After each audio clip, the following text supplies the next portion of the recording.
बहुत शुक्रिया।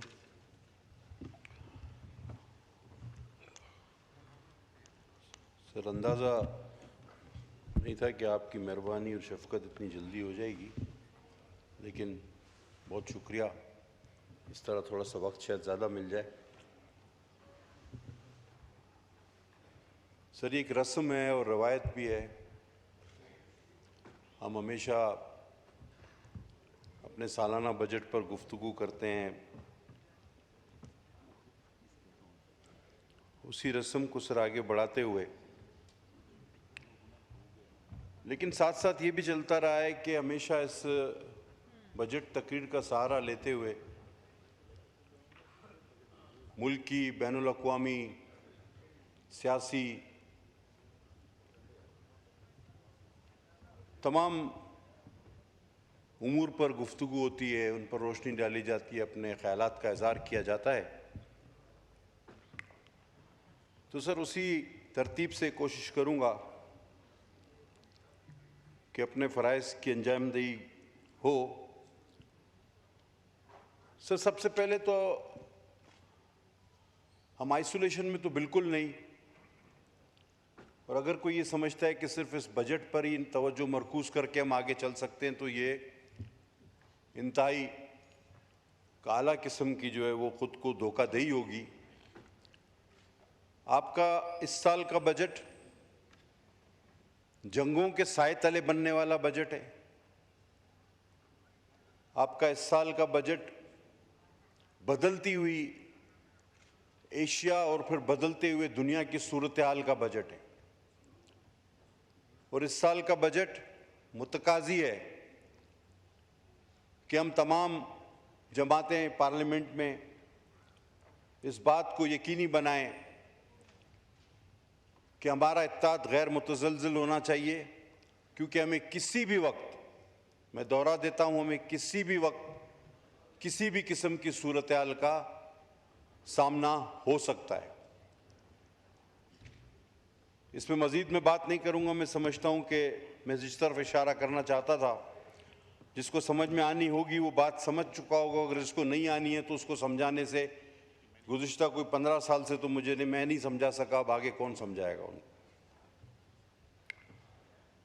असल में बात ये मैं कहना चाह रहा था कि इस वक्त हमें ज़ाती मसाइल से निकलकर, अपनी छोटी सोच से निकलकर मुल्की और जुग्राफियाई सूरत हाल पर ज़्यादा तवज्जो मरकूज़ होनी चाहिए, और इसके लिए इत्तेहाद हमांगी होना ज़रूरी है। सर, अब आते हैं इस बार जो बजट पेश किया गया है, और माहिरीन इक्तिसादी उमूर के माहिर जनाब डॉक्टर साहब भी तशरीफ़ फरमाए और हमारे लॉ मिनिस्टर साहब भी तशरीफ़ फरमाएँ, और इन दोनों की जो इकोनॉमिक्स है और जो महारत है सर फाइनेंस में, वो इतनी ज़्यादा है।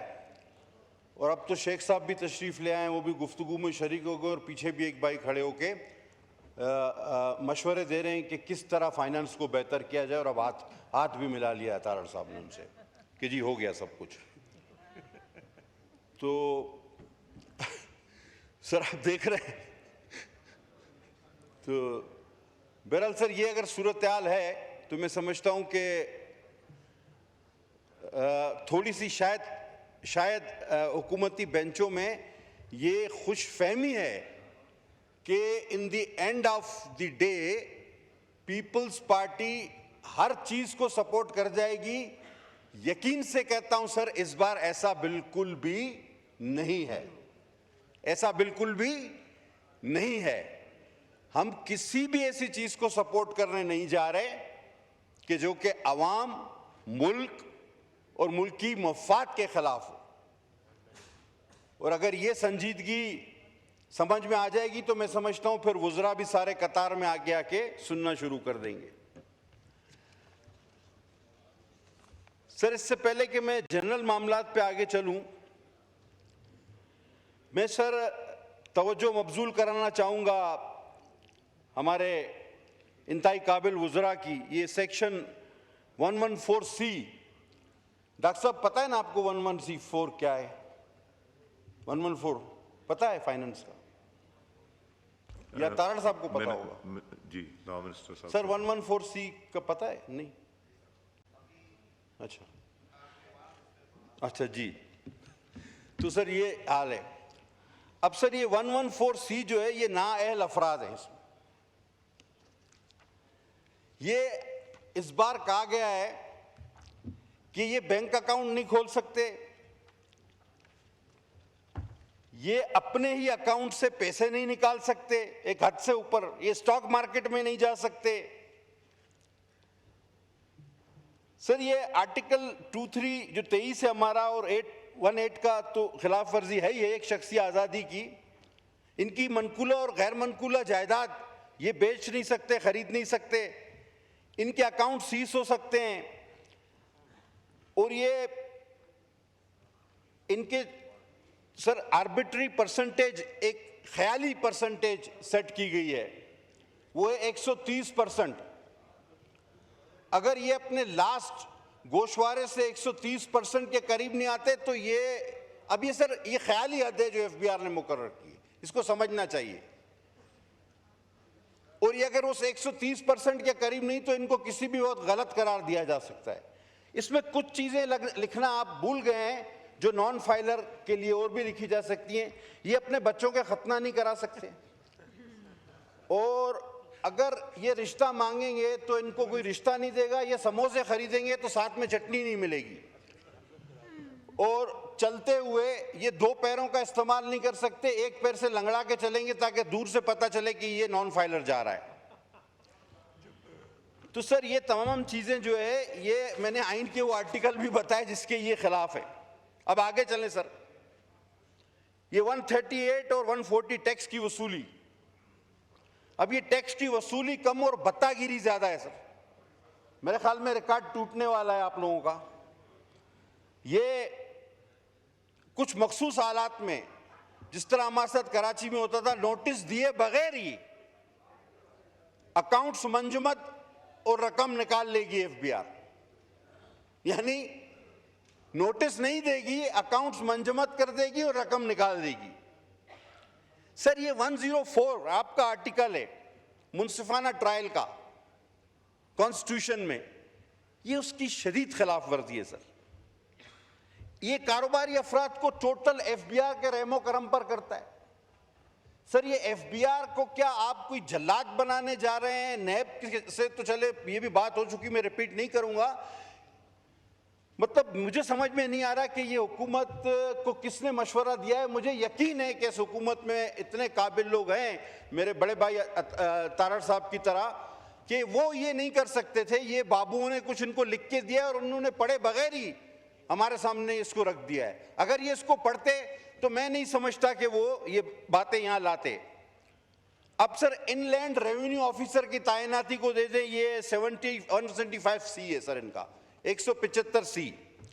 ये कहते हैं किसी भी कारोबारी मकाम पर एक शख्स को एफबीआर जाके खड़ा कर देगा कि देखो ये कारोबार से किस तरह नफा नुकसान हो रहा है। यानी आपके ऑफिस में भी वो आपके सर पे खड़ा हुआ होगा, आपकी फैक्ट्री में भी आप वो तैनात कर सकते हैं, आपकी दुकान पर भी लाके उसको एक कुर्सी दे के बिठा सकते हैं।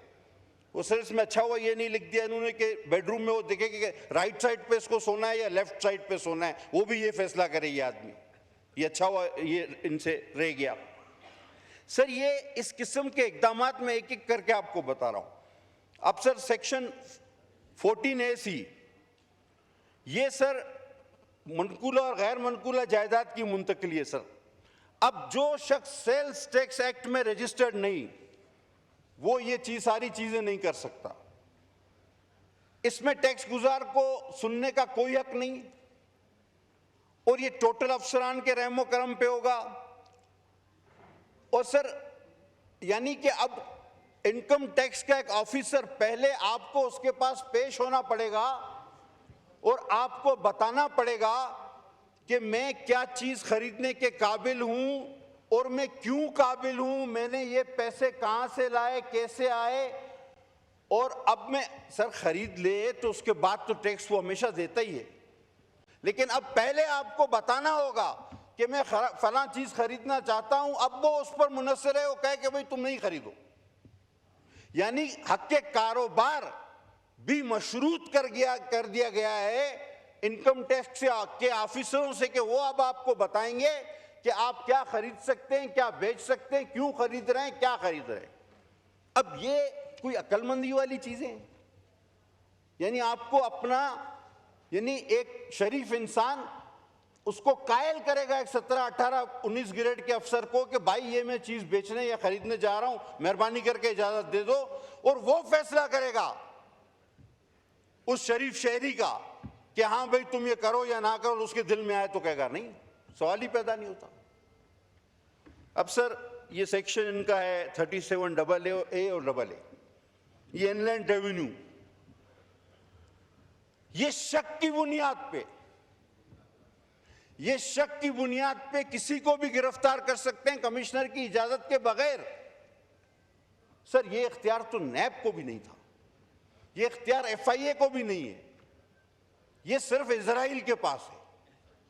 ये इख्तियार अल्लाह ने सिर्फ इजराइल को दिया और अब इन्होंने FBR को दे रही है कि बगैर नोटिस के इजराइल अल्लाह ताला के हुक्म पर जब चाहे किसी की जान ले सकता है।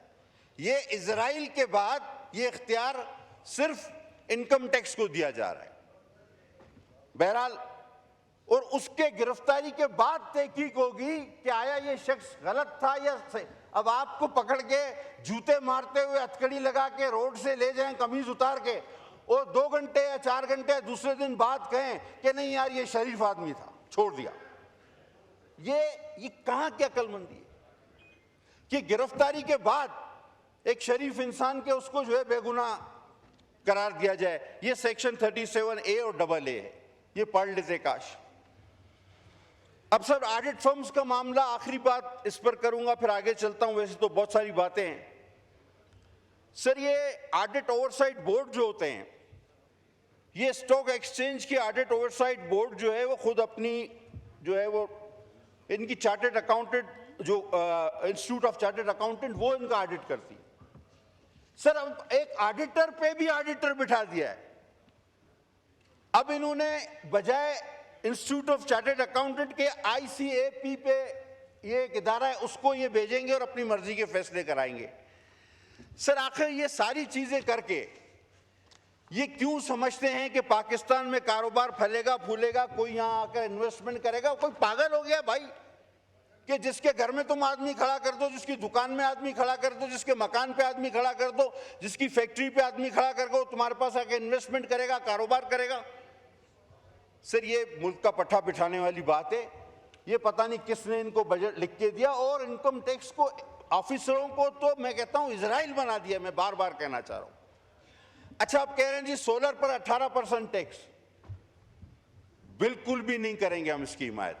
अच्छा कह रहे हैं इंपोर्ट पर 18% टैक्स, आप मुल्क में जो है वो सोलर जो है वो खरीदे। वो भाई आपने मुल्क में इंजीनियर कौन से पैदा किए हैं, वो कौन सा इतना अच्छा सोलर पैनल बना रहे हैं?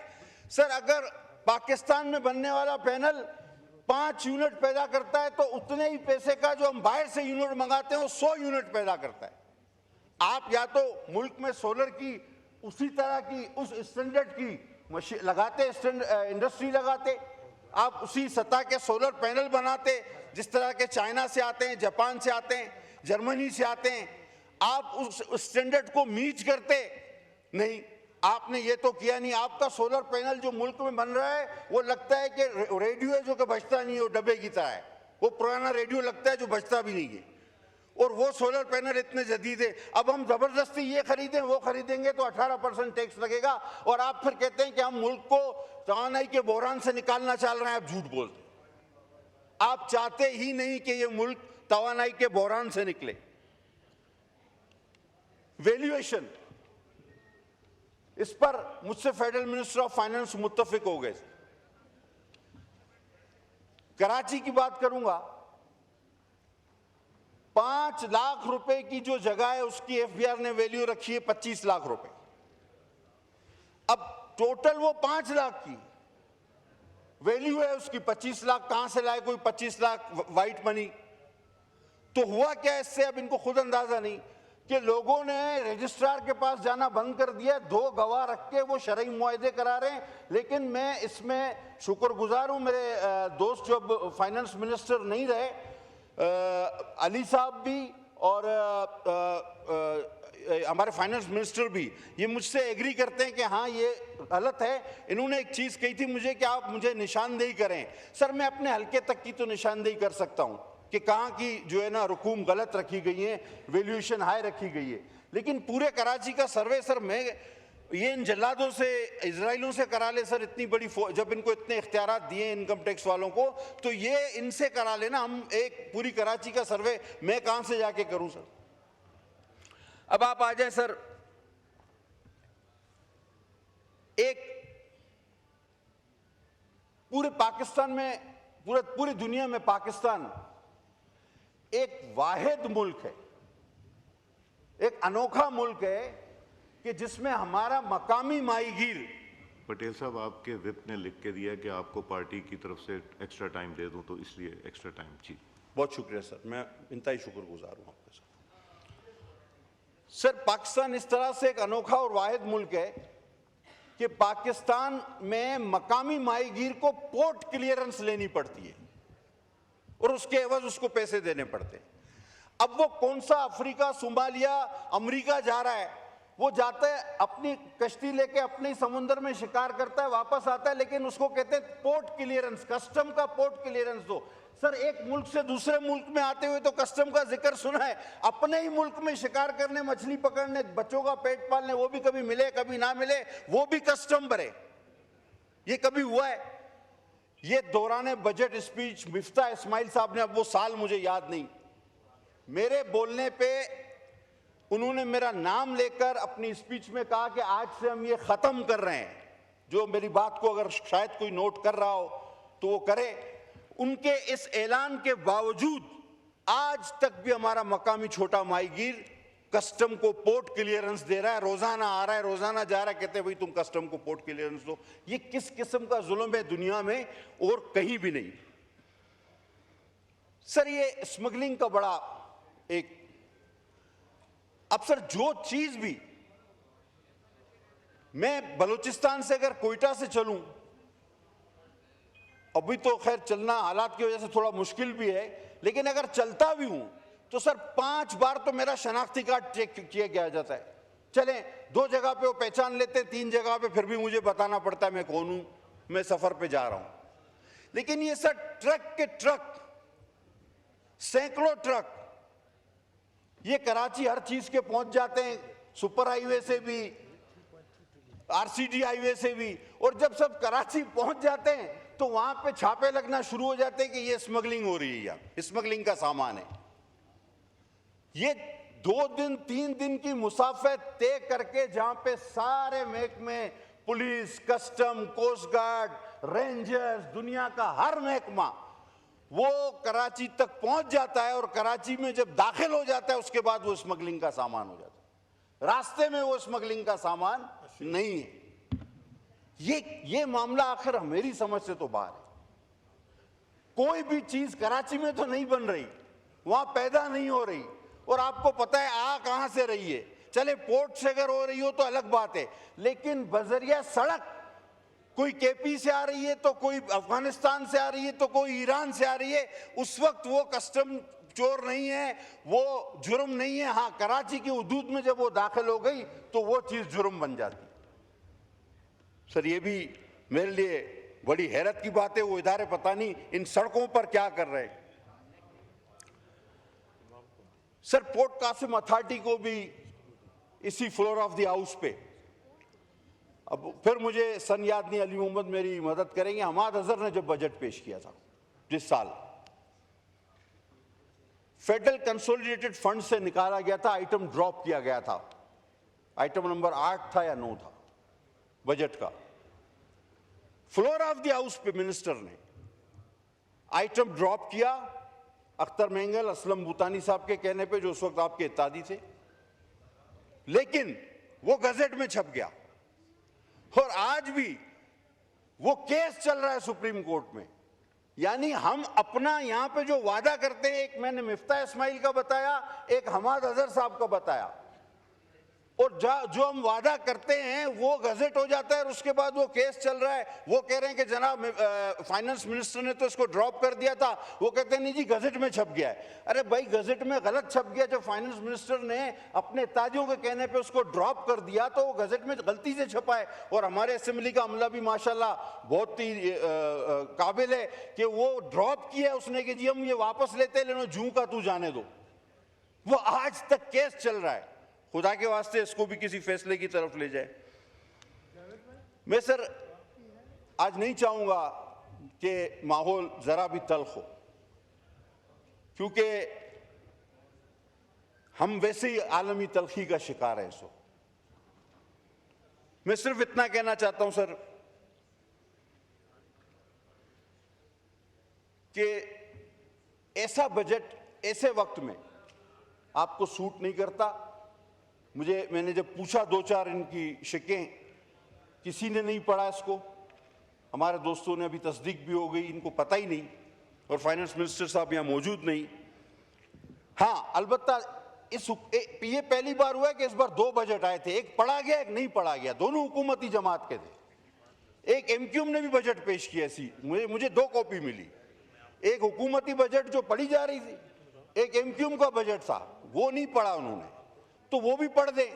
ये पहली बार हुआ है कि दो हुकूमती बजट आए हैं, एक मुस्लिम लीग नवाज नून का, एक एमक्यूएम का। दो बजट आए इस बार, एक पढ़ा गया एक नहीं पढ़ा गया। तो शेडो बजट उसमें नहीं लिखा था। बहरहाल जो भी था बजट था, वो अपना बजट पेश करते हैं तो ठीक है।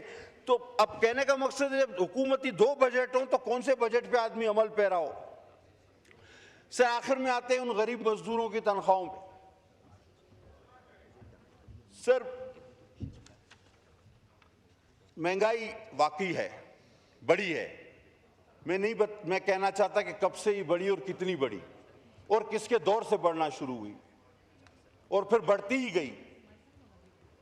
अब बहुत कुछ न कुछ बेहतर अफाका हुआ है, लेकिन सर जिस तरह फिगर्स दिए गए आपके जीडीपी के ग्रोथ के, ये गलत है सर। आप कहते हैं 2.6 तो 2.5 तो आपकी पॉपुलेशन भी इंक्रीज है तो 1% हुआ। ये जीडीपी इस तरह थोड़ी होती है। 1.5 से ज्यादा किसी तरह भी नहीं है। मैं चैलेंज कर सकता हूं, किसी आपका कोई भी सेक्टर, एग्रीकल्चर हो, इंडस्ट्री हो, क्या आपने इसमें तरक्की की है? कोई नहीं। लेकिन इंशाल्लाह आप कर जाएंगे। और अगर तरक्की करनी है तो खुदा के लिए इस कस्टम को, इस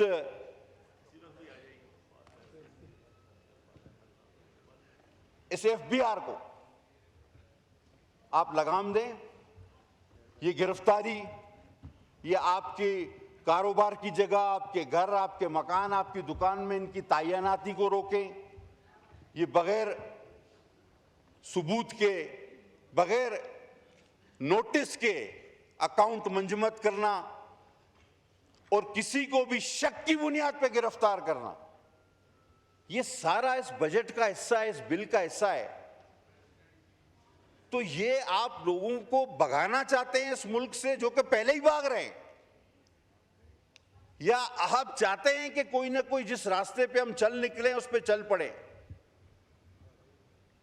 सर कौम में खुशी की एक लहर थी, है, अल्हम्दुलिल्लाह। जैसा कि हमने इसी जगह पे खड़े होकर कहा था कि हमारी कौम में, हमारी अफवाज में वो जज्बा है कि हम दुश्मन को मुंह तोड़ जवाब दे सकते हैं, और अल्हम्दुलिल्लाह सुम्मा अल्हम्दुलिल्लाह हमने दिया।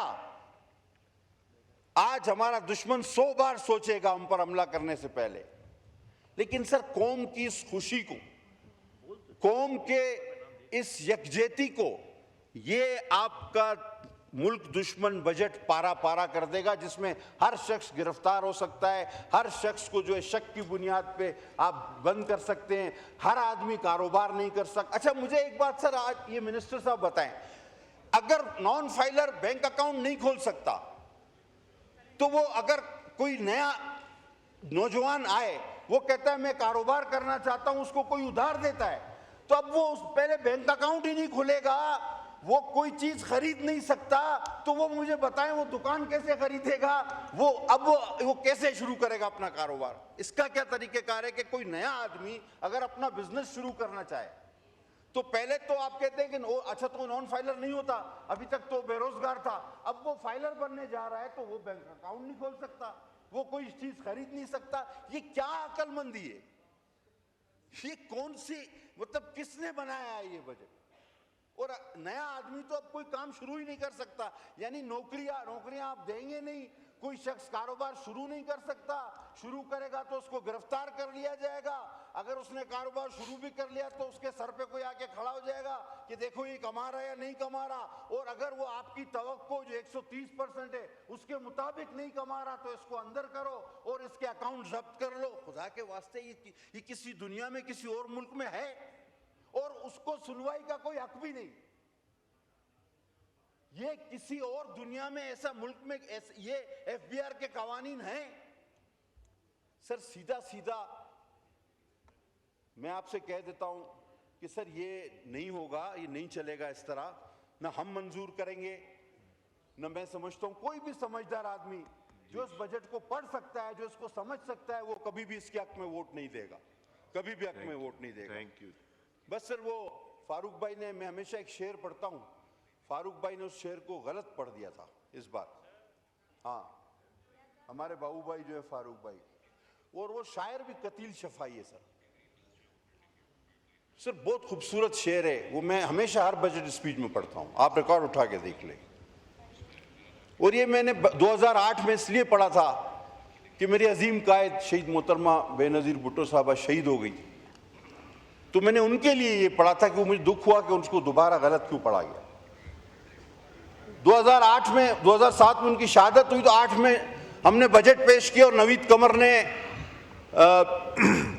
टपकते हुए आंसुओं के साथ वो बजट पेश किया था, और हमारी ये फीलिंग थी, और ये शेर उस फीलिंग की गमाजी करता है कि हिसाब उम्र का इतना सा गोशवारा है, तुझे निकाल के देखा तो सब खसारा है। बड़ी मेहरबानी सर, बहुत शुक्रिया, थैंक यू।